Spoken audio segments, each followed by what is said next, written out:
सुग्रीव बाली से बहुत डरता है और उसे संदेह है कि राम उसे मार सकते हैं।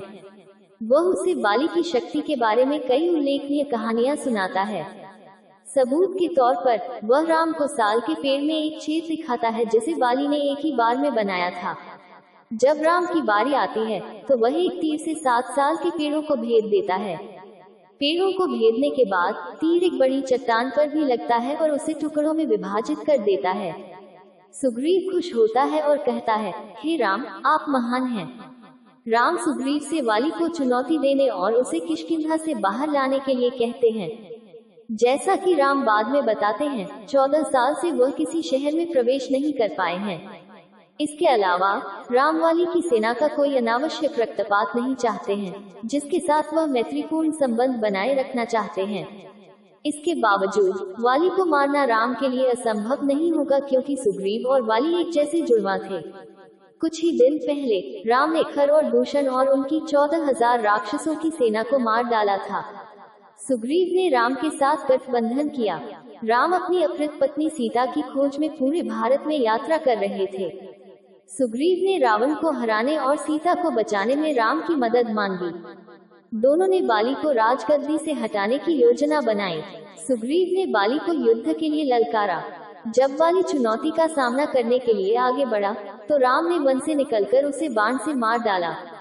मरते हुए बाली ने राम से कहा, यदि आप अपनी पत्नी की खोज कर रहे हैं तो आपको सहायता और मित्रता के लिए मेरे पास आना चाहिए था।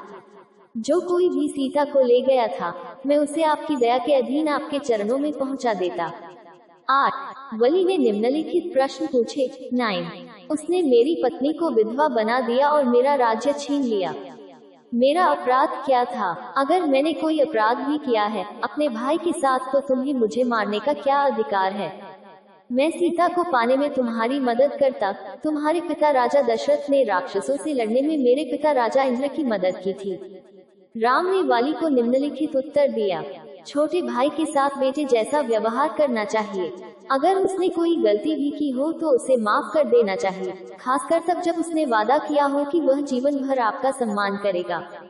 अपने अधिकार के बारे में उन्होंने कहा कि उन्हें राजा भरत से धर्म का प्रचार करने और दुष्टों को दंड देने की अनुमति मिली हुई है।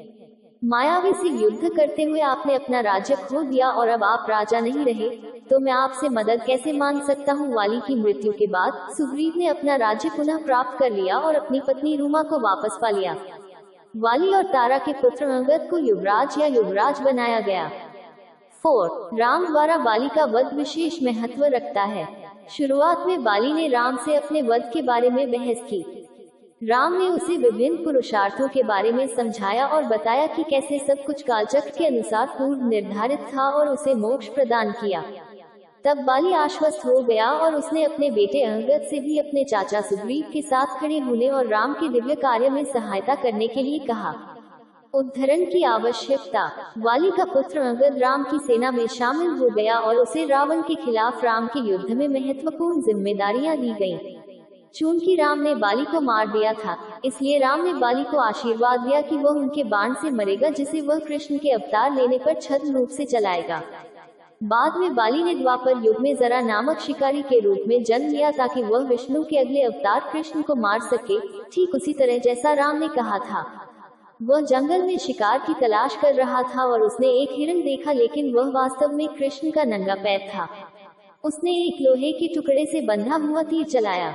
इस घटना का विशेष स्थान भालका तीर्थ के नाम से जाना जाता है।